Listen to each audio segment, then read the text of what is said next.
What happens when three teens mock a black man in a wheelchair, not knowing he spent decades defending civil rights? What he pulls out next doesn't just silence them, it stops the whole street cold. You ever try doing the right thing and instantly regret it? Yeah, that was me. Tuesday afternoon, sun hitting like it had something personal against Atlanta, and I was out there just trying to be decent. That's all, just decent. My name's Isaac Cross. I'm 56th Army vet. My spine's more metal than bone, and I roll through this world in a power chair that's seen more action than most folks' SUVs. Been through war, therapy, and the kind of silence that only comes after a loud life. You learn to read people real quick, and on that day, the sidewalk had stories. I was headed to Midtown Market to grab some groceries. My daughter likes fresh fruit in the mornings, so I figured I'd surprise her with some. On my way, I spotted this older sister struggling at the corner. Groceries spilled all over the curb, apples rolling like they had places to be, and not a single person stopped. Not one. So I did what my mother raised me to do. I rolled over, helped her gather her things, straightened her cart, even rode with her to the bus stop. She touched my arm and said, "Thank you, baby. Folks don't slow down for much anymore." I smiled. We exchanged that kind of nod only people who've been through enough understand. That was the highlight of my afternoon. Then I turned the corner and rolled up to the store entrance and walked straight into Hell's open mic night. Three white boys, maybe 18.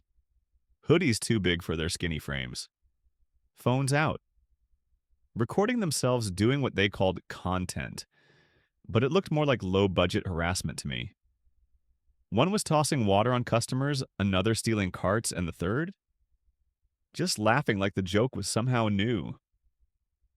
I didn't raise my voice. I didn't preach. I just said, "Y'all might want to chill with that." People came here to shop and not get filmed. Now you'd think I'd said something offensive. You'd think I had cursed out their grandmothers. All three stopped, looked at me like I'd short-circuited their program.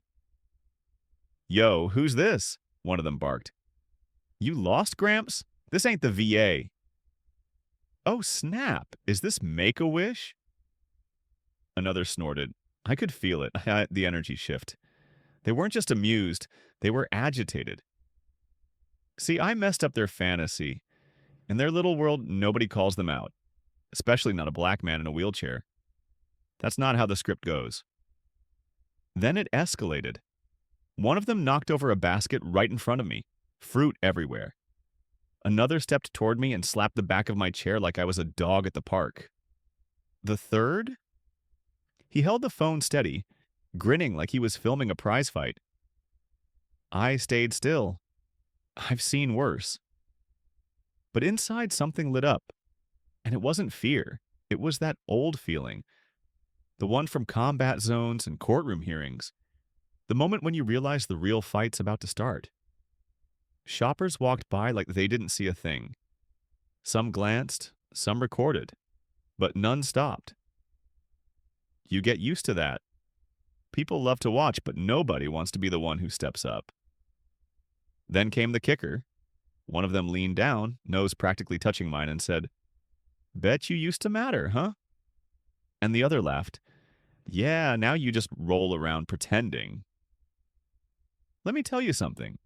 When you're young, they teach you that bullies just want attention. But when you're older, you realize some people just enjoy being cruel. And the world lets them. I tightened my grip on the armrest. I could have said 100 things. I could have shouted. I could have cursed. But I didn't. Instead, I looked him dead in the eye and said, "You done?" He blinked. That shook him more than yelling would have. I turned and rolled out of that store. Not defeated. Just done playing by their rules. Because what they didn't know was that this story was only getting started. What happened next changed everything. And trust me, you don't want to miss how it unfolded. You ever been stared at like a prop in somebody else's movie? That's what it felt like. Not a man, not a veteran, just a punchline with wheels. After I left that store, I didn't head home. I wasn't in the mood for silence. I rolled over to the bus stop near Charleston Street. Needed a minute to breathe, to process, to not snap. The heat was still beating down, sidewalk humming like a stove. But that wasn't the problem. The problem, I could hear sneakers behind me, voices, laughter. They followed me. I knew it before I turned. Same three kids. Yep, worry. The prank boys with something to prove and too much time on their hands. Yo, he really dipped like he was gonna call somebody. Nah, he's just doing that dramatic exit, like in movies. Wait till you see this angle, though. We about to go viral. They had their phones out again, laughing, pointing. One of them, the ringleader, the one with the shaky ego, stepped right in front of me, blocking the ramp. So what, you mad now? I didn't say a word. Come on, man. Don't catch feelings. We just messing around. Oh, they love that line. Just messing around. As if putting their hands on me, knocking over carts and chasing me down like a stray dog was a playground game. But when you're black and disabled, that phrase always comes with a sharp edge. Always. The second one got bolder. He circled behind me, knocked the back of my chair. Not hard, but enough. Enough to make it clear. We control the space now. Then the third? He reached down, and before I could even react, he flicked my shoulder like I was furniture. Bet this thing runs on AA batteries, he muttered. I turned my head slow, real slow, and looked up at him. I didn't flinch. I didn't blink. But let me tell you, inside, I was a fire pit under a tight lid. Because here's the truth. It ain't about fear. It's about dignity. Mine. Theirs. This country's. And that was getting peeled away, layer by layer, in front of a crowd that had long ago stopped pretending to care. One woman, a young sister with earbuds, looked over. She saw what was happening, and then she looked back down. Just like that, like it was none of her business. The third kid lifted his phone, grinning like he'd won something. Say cheese, Grandpa. And that's when it hit me. Not a punch, not a word. But the weight of how normal this had become. Me, a grown man, decorated, service record longer than their lifespans, out here getting mocked by teenagers with no sense and no shame. And not a single person saying a word. So I did something they didn't expect. I reached down, calm, precise. Opened the side pocket on my chair and pulled out my old Federal Field radio. It's not flashy, doesn't look like much, but it still works. Clicked it on. A beep, a small red light, then a voice. Federal line active. Please identify. The boys went dead silent. I looked the leader in the eye and spoke. Slow, clear, like I'd been waiting to say this all day. Cross. Former Civil Rights Division, Federal Liaison. Location, Charleston Street stop. Situation, active harassment. Minor assault, 3 subjects, ongoing. You'd think I threw a grenade. One of them took a step back, another froze, lips parted like he was trying to process the words. The third dropped his phone. Clumsy hands, wide eyes. Wait, what is that? Is that real? Yo, this ain't funny anymore. Man, are we in trouble?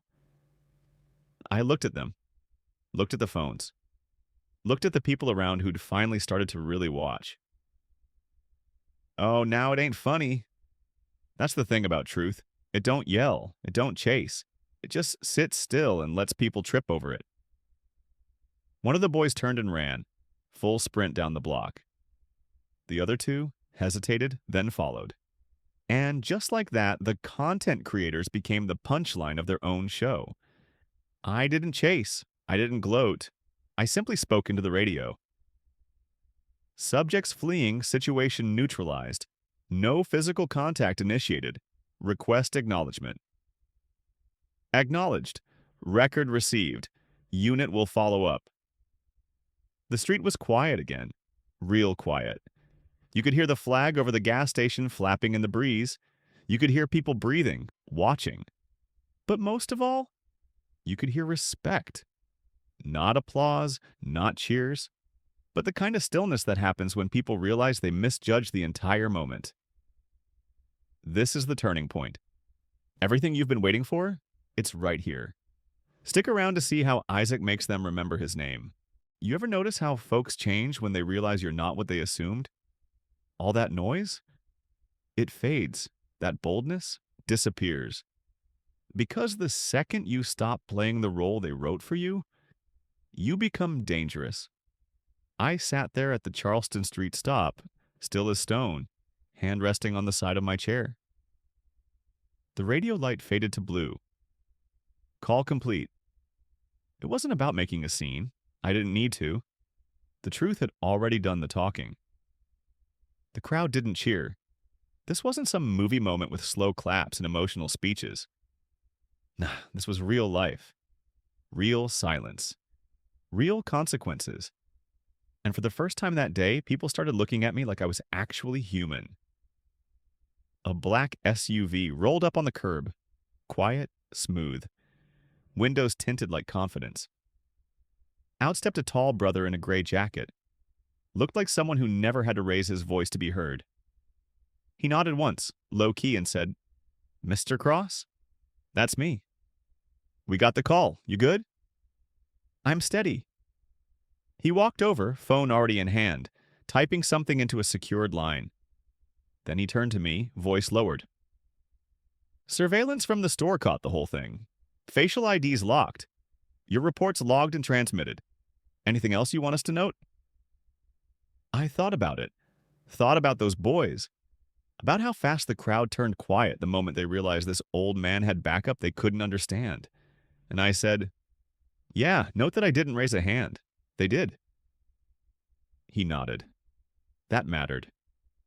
From across the street, one of the bystanders, a woman who had earlier looked the other way, walked up slowly. She looked me in the eye, voice a little shaky. I should have said something sooner." I didn't let her finish. "But now you did," I replied. "So carry that with you next time." See, that's the thing people forget. Silence has weight, and today it shifted. Within the hour, footage from the market had already made it onto social media, but not from the boys' page. Oh no, this time it came from witnesses, and the story wasn't funny video with a disabled guy. It was veteran targeted by teens, turns the tables with federal authority. Comments poured in. "I've seen that man at the VA clinic. He's real." This generation needs to learn there are consequences. They picked the wrong one. But I didn't care about going viral. I've lived long enough to know fame don't pay peace. Later that evening, I sat on my front porch. The air was cooler. My chair hummed quietly under me. My daughter brought me a glass of water and kissed my cheek. She didn't ask what happened. She already knew. She looked out at the street and asked, "Think they'll try you again?" I chuckled. Only once. Because that's the truth they learned today. I don't raise my voice. I raise the truth. And when you carry that, when you live it, folks either fall in line or get out the way. If this story meant something to you, let it live. Hit that subscribe button, share it, and show the world what it means to stand your ground with dignity. Because this ain't just about one man in a chair. It's about all of us. Being seen, being heard, and never backing down.